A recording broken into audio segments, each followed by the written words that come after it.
สบายดีสวัสดีพ่อแม่พี่น้องFCโมสุขุสุคนยินดีต้อนรับเข้าสู่สองปูนาปูใจจ้าวันนี้ปูนาปูใจเลิกงานตะเว้นจ้าทุกคนพอดีแม่หน่อยเนาะเฒ่าแก่เพิ่นชวนไปบ้านน้องเอ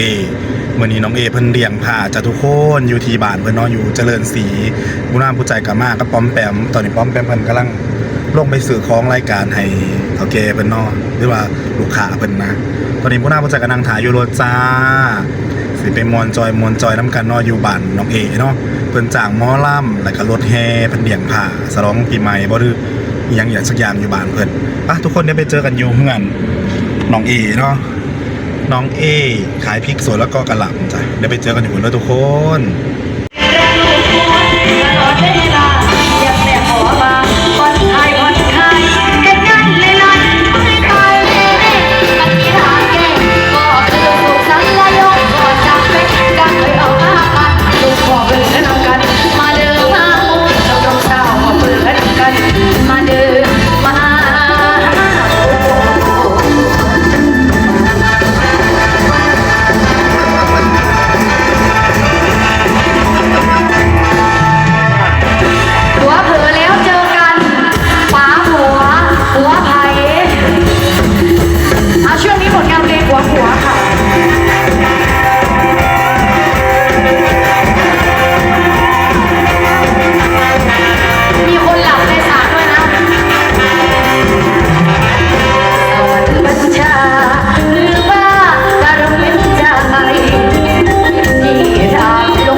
ตอนนี้หมอลำแล้วก็ต่อรถแห่ต่อจ้า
กันยังอยู่เนาะก็เมาเติบเนาะแม่หน่อยแล้วก็กลับก่อนล่ะจ้ะทุกคน ตอนนี้ผู้นำผู้ใจกำลังสิกลับกับป้อมแปมเนาะโอ้หูจนอือจะให้ป้อมแปมไปส่งอยู่ห้องจ้าแบบเมามือเห็นงานคือเก่าจ้ะทุกคนคลิปนี้กับมุมียังไลฟ์ฝากพ่อแม่พี่น้องเป็นกำลังใจปูนายเด้อจ้าฝากไปกดติดตาม2ปูนาปูใจในเด้อแล้วกันปูนากับเสียงานไปนำแล้วก็ถ่ายคลิปไปนำไปเรื่อยๆหลังจากปูนาปูใจมาแต่งานเนาะเงินน้องเอเป็นเลี้ยงผาเนาะเป็นกระจ่างหมอล่ำรถแห่กับมวลกันอยู่นะทุกคนตอนออกมาก็ได้บริขอบริบอกกันสันจ้าตอนนี้ปูนาปูใจกับอยู่ห้องมาหอดบางหันปอมแปมมาส่งขอบใจปอมแปมที่มาพามาเนาะแล้วก็ขอบใจน้องเอที่ส่วนไปก็ได้บริสอนยังคนสั่งไปหอดกับเมายังไงโดดก็แม่หน่อยกับเมื่อก่อนเนาะกับมวลอยู่ด้วยทุกคนมีหมอลำแล้วก็รถแห่แต่ว่ารถแห่มันต้องเหลือประมาณถุงหนึ่งมั้งประมาณถุงนี่แหละเมื่อกี้เนี่ยกูน่าประใจกับแม่กูน่าเนาะเป็นมาอยู่น้ำแหละเป็นไปนอนอยู่ห้องน้องสาวเพิ่นเนาะมาสาวเดเพิ่นไปเล่นบักพีกรับจอกแล้วก็เฮ็ดกระเทียมซอยเนาะแต่ละมื้อแล้วตื่นแต่เช้าคนทุกคนผู้น่าผู้ใจก็เฮ็ดงานแต่ละมื้อก็ได้บ่ค่อยมีเวลาอยู่นำแม่มีเวลาอยู่นำแม่แล้วก็บ่ได้เบิ่งเพิ่นไปก็ตื่นเช้า 6:00 นแล้วก็ออกไปเฮือนของน้องสาวแล้วเนาะไปเฮ็ดบักพีกกินข้าวเที่ยงเขาเรียกง่ายๆแหละมื้อนี้แล้วว่าสิไปนอนอยู่ห้องน้องสาวแล้วเนาะก็ได้ก็ฝากขอบใจหรือว่าบ่ได้ขอบใจน้องเออยู่ก็ได้บ่ได้ดังสั่งเพิ่นก็ได้รักออกมาเลยขอบใจน้องเอม่วนหลายเนาะหมอลำที่ผู้น่าถ่ายทุกคนหมอลำแล้วก็รถแห่